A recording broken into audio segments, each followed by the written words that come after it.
Hello and welcome to episode 17 of Taking Liberties for 2017. My name is Lee. I am Canada. This week I'm joined by Vickers. Yo, what's up? Canberra, and Zeev in Melbourne.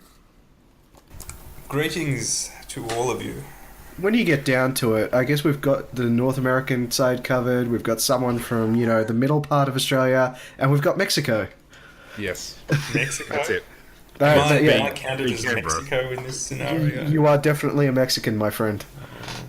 I suspect that the ACT is the Mexico of Australia. They almost... I think we'd be happy to wall you off and stick you for the bill.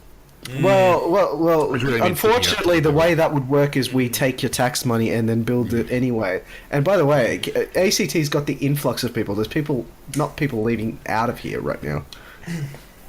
Well, really? yes. But Well, that doesn't speak well of, anything. The fact that the ACT population is increasing means that Canberra's bureaucracy is growing. That's I know, terrible. right?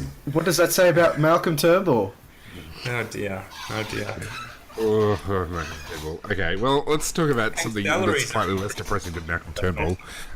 We're going to talk about NPN taxes, we're going to talk about bank taxes, we're going to talk maybe about guns, maybe not about guns, and maybe we're going to talk about unity that may or may not be had. Actually, we'll talk about that one first because I think that's going to have the most interesting back and forth. So, I've seen a little bit online. There's been, I've seen a web page started, and certainly it's a point of discussion within the kind of libertarian Facebook groups about the grand unity to be had between the Australian Conservatives, One Nation, Shooters and Fishers, and then also the Liberal Democrats. As along with maybe Rise Up Australia and So- Family First, kind of all basically all the membership non-liberal, non-national, right-wing parties. Right-wing, I put in air quotes. Parties should get together. We should all work together. So Because it's... is that the dream? Can it happen? Can we all hold hands and sing Imagine and feel good about each other? And sing Kumbaya. No, it can't happen because the parties are too far apart on so many topics, and if it does happen, I'll resign and from my membership anyway. That would So be speaking- my passing comment.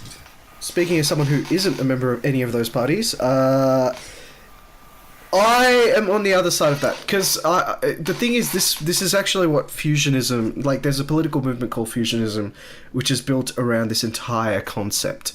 It's to get a whole bunch of. It's sort of like the big tent sort of thing. It's what Reagan did back in the 1980s. I mean, if you think about it, Reagan was the guy who appealed the most to that libertarian sort of base inside the Republican Party. But despite that, I mean, he managed to get a whole bunch of the nationalists across. He got a whole bunch of the southern racists across. He converted the Dixiecrats across from being a staunch Democratic Party voting bloc to Republican. So it's not entirely unusual in terms of the grand political scheme. But also, people forget, with the election of Donald Trump, with the election of, with Brexit, and with a whole bunch of other things that have gone on the conservative side of politics, the real losers out of all of that haven't been the left wing. It's actually been the libertarians. Our message of, basically more lax labor laws, ability to work wherever the hell you want, the ability to buy property wherever the hell you want, a more liberal marketplace has been thoroughly rebuked. In fact, it's everything I just mentioned now flies under the banner of globalism, which it's not, right? That's just free markets. It's seen as leftism in some sense, which Correct. it also isn't. Which is it also the isn't. strange thing. Yes. Yeah. I don't think there's any left-wing Yeah, party so- out there looking to import more foreign workers, for example. Anyway. Yeah, so the tenets of libertarianism, at least, individual responsibility, lower taxes, all of these things have been thoroughly rebuked by the public. They've been thoroughly rebuked by Parliament, and I think the LDP, from a political party standpoint, wouldn't be too far out of place to get into bed with the nationalists, so to speak.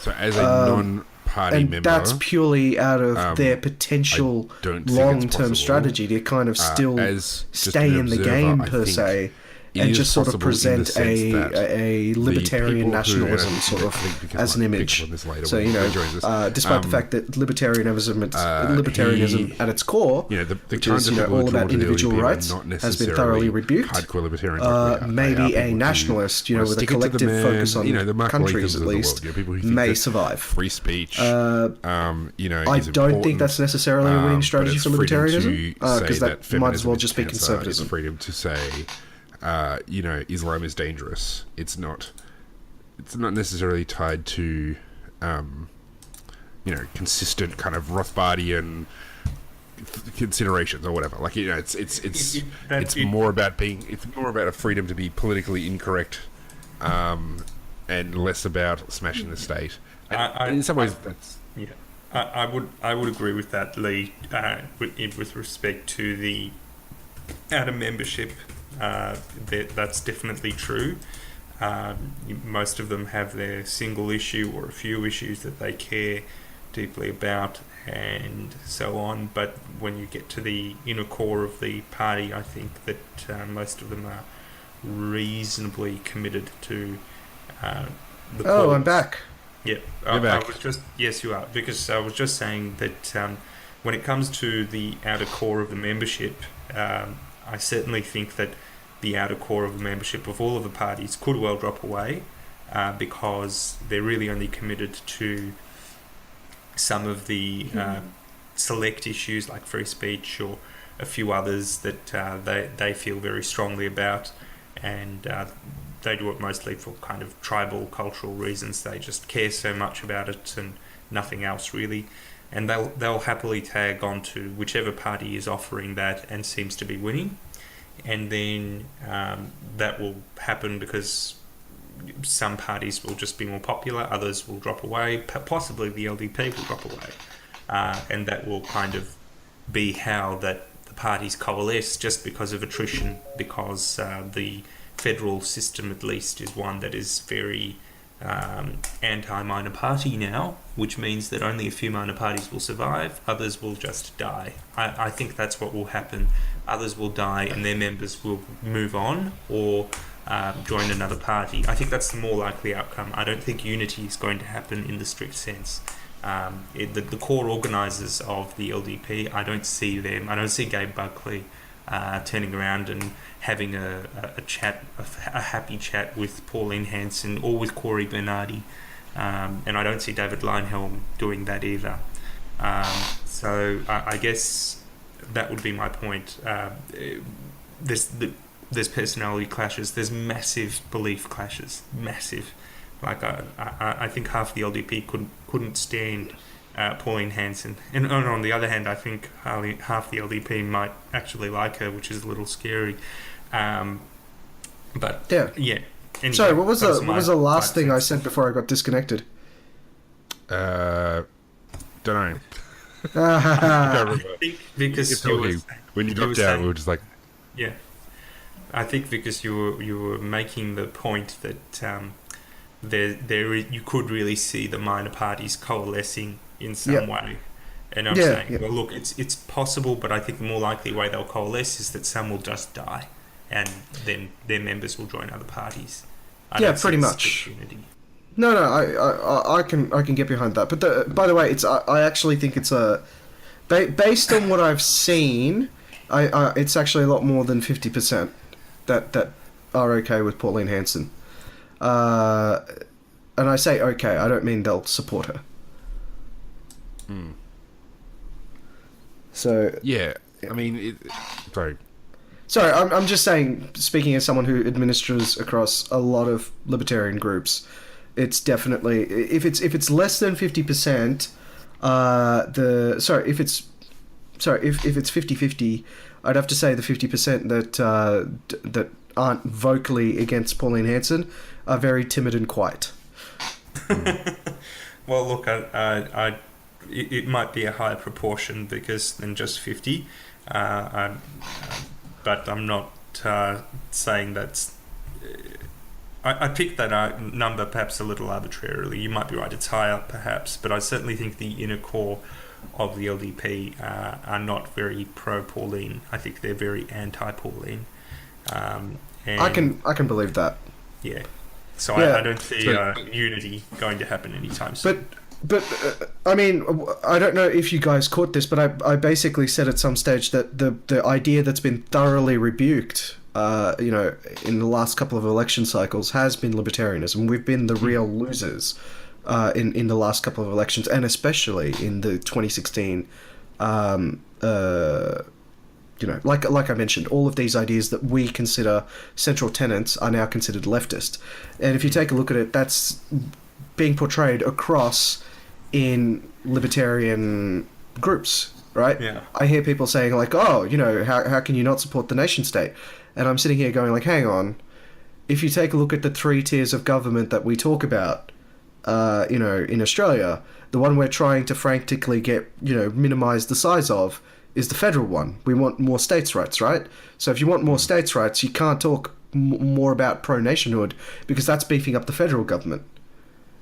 And I totally agree with that because we are losing the argument across the board, especially in our own houses. Yeah, I mean, it's happening everywhere across the nation, and the fact is that, I mean, you pick a policy, and it's hard to see any policy ground on which we've moved forward in the last few years from a liberty perspective. I think the only thing I can think of is some minor tax cuts for small businesses and some I think Medibank Private was privatised, and that's it. That's the only pro-market reforms I can think of. Oh, look, we did get rid of the carbon tax and most of the mining tax. But otherwise, the state has grown and grown and grown in every direction. So I just don't see where we're winning, and it's bad news all around. Hooray! In Australia, we're not winning, but I think elsewhere. So if you look at the US, there's been big moves around legalization of weed. Obviously, the decision that came down about gay marriage is a big win. So it's not all bad everywhere. I mean, I guess the thing for libertarians that we have that is that we essentially, our argument kicks goals outside of the realm of politics. So if you want to talk about, how valuable markets are in delivering outcomes, well, we see that all the time in the massive array of new products that are constantly being generated. And I think that's kind of to our credit as well, because I mean, the state may try to stop these things, but it can't stop all of them. Well, actually, a great place we've been kicking a lot of goals, surprisingly, is art. If you take a look at a lot of the movies coming out right now, where protagonists are taking down governments, right? I would agree with that a little.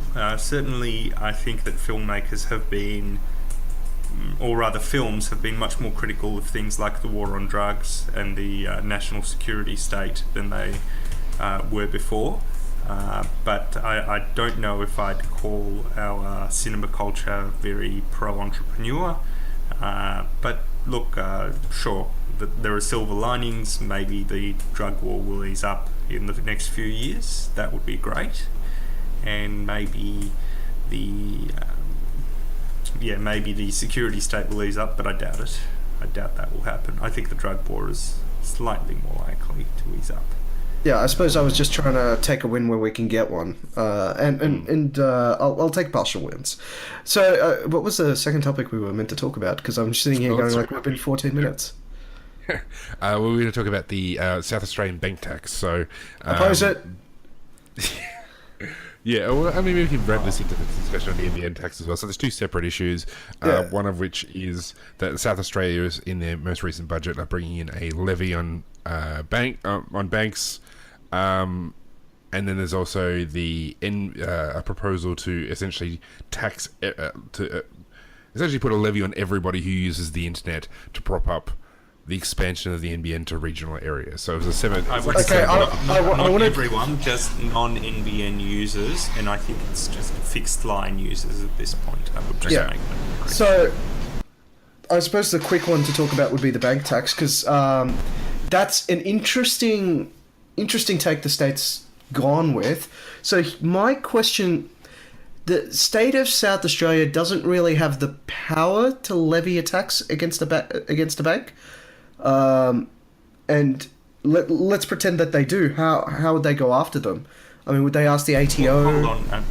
No, they do. They have the state of South Australia has power to levy almost any kind of tax that it wants, apart from taxes that it's specifically forbidden from levying, and there's by the federal constitution. And there's nothing in the federal constitution that forbids states from taxing banks and from having state banks or the like. So, okay, sure. Yeah, sure, but I'm not talking about like from a legal perspective. I'm talking from the perspective of, hey, they don't have a tax enforcing agency that can tax income, right? How are they going to compete with the ATO, which is already taxing businesses, right? So the question would be, they're going to have to arrange some sort of credit system with the federal government for these levies that are being paid at the ATO if they want to negotiate some way for the ATO to collect this tax for them. And what I would say, because what I would note is I don't know about the South Australian levy as such, but I do know that the levy on the other banks by the federal government is actually not strictly based on their profits. It's based on their holdings, so to speak, some of the assets that they have. Well, that's just retarded. Okay, but anyway, aside from all of that... And that could well be the case in South Australia too. It's not an income-based... It may not be an income-based levy. That's what I'm saying. Sure, but my point is they can't get it anyway, because the first thing... Alright, so let's pretend that that's what they're going for. The first thing I would do as a bank is move anything I have in move anything I have in South Australia out. What are you taxing now? That's exactly what they're doing, because not everything they have. That's not what they're doing, but certainly the Bank of South Australia, Bank SA, which is a subsidiary of Westpac, has announced that it won't be establishing a further centre there with about 100 employees as a kind of payback, so to speak, for what the South Australian government has done. But that I don't think the levy would actually attack those employees directly, really. I think it would just eat into the profits of Bank SA generally. So I think it's more of a political payback move, so to speak, than... Sure. It'll just make banking more difficult in South Australia, and I'm all for that because I hate South Australians. Oh dear.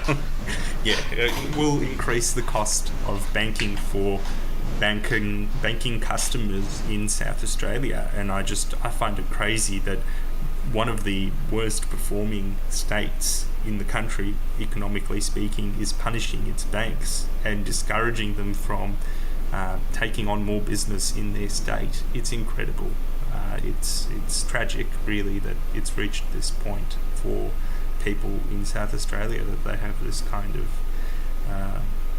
disaster being inflicted on them day by day, and they can't even operate a proper power system over there.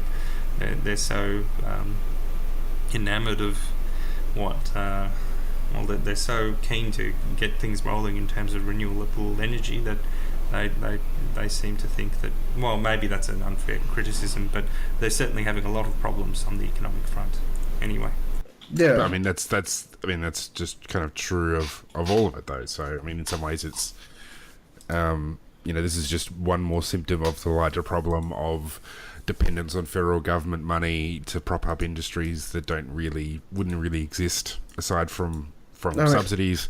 That's pretty much what South Australia is known for, right? Like exactly. Yeah, that's all they do. Yeah. They're defensive. They seem to do nothing but rely on the federal government and on subsidies. You go to Adelaide and you think you've entered a small country town with a tiny CBD in the centre of it. You go a few steps out of it and you feel as if you're in suburbia again, and it's incredible to see that. You can really see why the place is doing so poorly. It's just so underdeveloped. And I have no doubt that it's a product of their the red tape and taxes that they've quite unwisely inflicted on their people.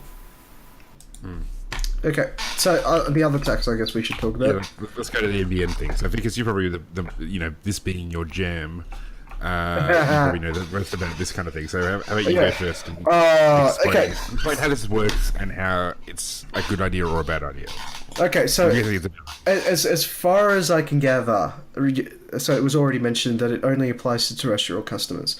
Sorry, fixed line terrestrial customers. So the point of this tax is effectively to punish people not on the NBN by basically by getting them to pay on their internet bills for the expansion.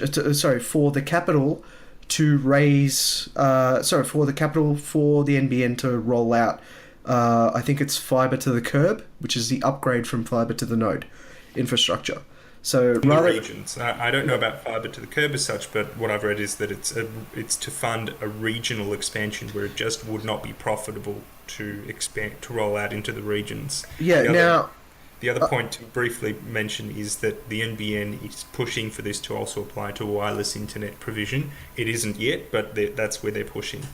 Yeah. So let's go back to the history on this. So the McKinsey report, which came out in 2007, outlined what is now NBN Co. And the way this rollout was meant to work was they wanted to get 93% of the country on fixed line, fiber to the home connections, right? And the way they were going to do that was basically a magical figure that was written into the Wayne Swan's handkerchief or whatever it was at the time. It was going to cost $43 billion. Now, the hidden thing that was not told to people was that it was $43 billion plus $20 billion from the Future Fund plus another $20 billion from private equity. Now, Labor canned the private equity thing at some stage in 2012, I think it was. And basically now they don't... and when Turnbull got his hands on it, he said, we're not going to dip into the Future Fund. So that's how it blew out to $80 billion. Now, as far as I can tell, what's happened now is the money that was meant to be coming in initially from the McKinsey plan, as the McKinsey plan outlined, to pay for the NBN Co's expansion, has not been as much as they would have liked because of two things. Firstly, very costly delays, and this was based on a number of really bad decisions by Conroy, namely not to take advantage of apartments' basements, so fiber to the basement connections, and basically changing the rollout plan to start in Western Sydney and instead going to, where was it, that Windsor seat? New England. Basically, they were targeting the independents and hoping that by rolling out the NBN to suit the political ambitions of the government of the day, then they could expand the NBN out from there and it would all be fine and dandy. And unfortunately, it's cost a lot more money as a result, it seems. Although I don't know about the facts of that. I defer to Vickers, so to speak. Yeah, I don't know exactly how much it was, but it is one of the things when their report came out 2 years ago that they outlined was going to be a significant shortfall. Let's face it, the people of Lismore and like those places, they don't make up for the numbers that you get in Western Sydney. So anyone I can see who... why that would explain a revenue shortfall and far fewer customers than you would otherwise have if you pick a regional electorate as opposed to Western Sydney for your first customer base. So, I can see that happening. But by the way, if there are any NBN enthusiasts who like listen to this show, right? If you want to blame someone for the fuck up of the NBN, it's actually not Malcolm Turnbull in this case. It's Tony Windsor. I would blame Tony Windsor. He fucked it up. Can't we blame him for everything? No. Just on this particular one, right? If he, Wilkie, and Oakshott hadn't gotten their grubby little paws on this thing, right? It probably would not have experienced as big delays as it had. It probably would have been one of the things that the Swan government could have pointed to and said, hey, this was actually rolling out quite decently. I mean, there was the one other problem with the apartment sets, but it would have been a much better story to tell, and it would have been much less, behind and much better on the revenue stream at this stage. In fact, what I'm saying is if they'd followed what the experts told them to do and, told Windsor, Oakeshott and Wilkie to fuck off, the NBN now would be probably fibre to the premises for, I don't know, maybe 40-50% of the population by now. I think that was the rollout plan. I guess that's really the problem in a way, or part of the problem, not all of it, but part of the problem is that politicians are self-interested people and they can be expected to make decisions that favour their electoral chances rather than create a prosperous NBN network, so to speak, that produces profits, because that's a secondary priority. The whole basis of the NBN is of that sort of thing, though. Yeah, indeed. Yeah, it was. Yeah, the entire thing was about politicians controlling the rollout. So yeah, I mean, I agree with Lee in the sense that it's working as intended. Absolutely. But for those who believe that the NBN was at some point some well-intentioned scheme, the point is that politicians tend to subvert well-intentioned schemes and expert reports for their own political gain. And everyone loses in the process. Now, of course, there are other reasons why infrastructure projects by government is a bad idea, but that's one big one. Yeah, but I think I mentioned this. Jump in. Sorry. I was just going to say, so I've just finished reading, so Mike Munger, an economist from Duke University in North Carolina, and a brilliant writer. I just finished reading his book called The Thing Itself, and he talks about his theory of unicorn government, which is, I think the NBN is a prime example of unicorn thinking, where it's like all these people want this thing and they want the NBN they can imagine, but they don't like the NBN as it is, because this is just the beginning of the sorts of politicized decisions we're going to see in regards to the brand new national monopoly on the internet that has been created in the NBN, because eventually everybody's going to be in some way connected to it. And so, when I sort of go online and look at Twitter and Reddit and all the rest of it, there's some, and Facebook, people are like, oh, we just really want the NBN, we just want, they should have done it this way or that way, but they don't seem to recognize that when you put the control of all of this stuff in the hands of politicians, they're always going to meddle with it every single time to benefit themselves and to promote the things they want to promote. And it's so, it's frustrating. Well, I find it frustrating, but it's just foolishness. Like, you can't have the dream system you want. That's not how it works. You have to work within the system that actually exists, and the system that actually exists is broken and stupid and filled with politicians. Well, the arse backwards way that they've done this. Okay, so they're targeting people who don't have the NBN and probably don't have the ability to get the NBN to pay for the NBN. And that to me seems... It's the opposite of the way... It's the opposite of the way the industry actually works. If you think about it, that's like saying, hey, I'm going to charge you more for the iPhone 6 because you haven't bought the iPhone 7 yet. Right? And it's punishing the competition, I might add. I mean, in as much as these... they're not... they're not paying it. Competitors, but these internet providers out in the regions that already exist are being punished financially, and in effect... not really. Non-users of the NBN are being punished financially, and in turn the ISPs are being punished financially, in as much as they're not providing NBN services. No. So that's not actually true. So this would just be a standard... This is just a tax that'll be passed on straight to the customer like the GST would. It's not going to affect the ISP because... Basically, it might reduce usage rates. It might marginally, people might go from one plan to another, which is lower. Probably, but these guys have a monopoly out there anyway. So, like, the thing is, in regional areas currently, you basically either have a choice of Telstra or a satellite provider, and sometimes the satellite provider is the NBN co. So, I mean, I can't imagine... Realistically, what would happen is it's a tax on Telstra customers, Telstra fixed line customers in rural Australia, and I say that with rabbit ears because that's a creeping definition if I've ever heard one. So it's definitely a consumer tax. I can't imagine Telstra actually being hit by it. Well, what I would expect is that at least on the margin, some consumers will take lower plans, and that means that Telstra too will get less money anyway, as well as these consumers getting worse plans, of course. I'm skeptical of that because like people on those Telstra plans typically have the bundles, so they're making X% savings. So it's either difficult or not as much.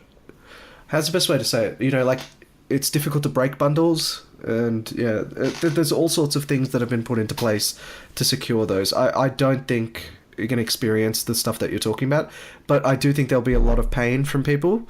Where they're paying, you know, maybe $120 extra per. I think that was the figure they were talking. It's going to be something like $5 extra per month, so something like $120 per year. Sorry, 5 to 10. So somewhere between 60 and 120 per year.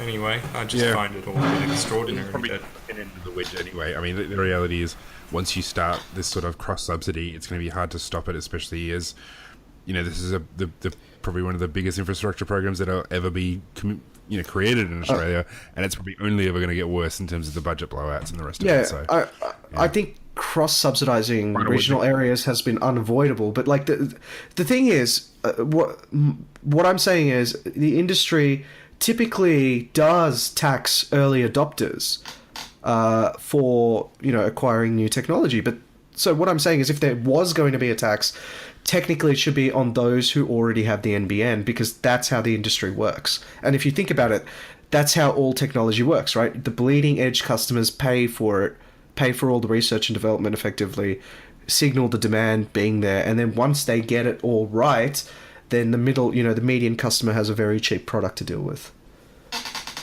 What I would also note briefly is that the reason that the disaster of the NBN is more widely recognised, I think, than other government infrastructure projects is not because the NBN is much worse in terms of its operations, but just because the NBN publishes and intends to run as a business, as a going concern that is government run. It has profit and loss statements. It is known that it is making a massive loss. Now, if you take other government-based infrastructure projects, or even public health or schools or anything, they don't publish profit and loss statements. They don't, or roads for that matter.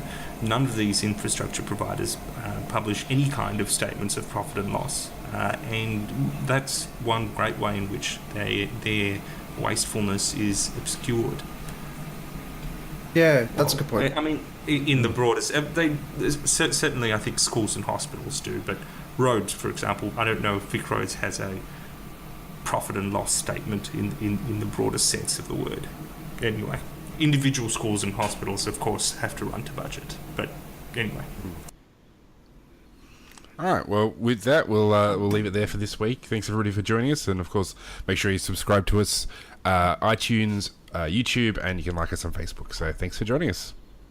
See ya. Bye now.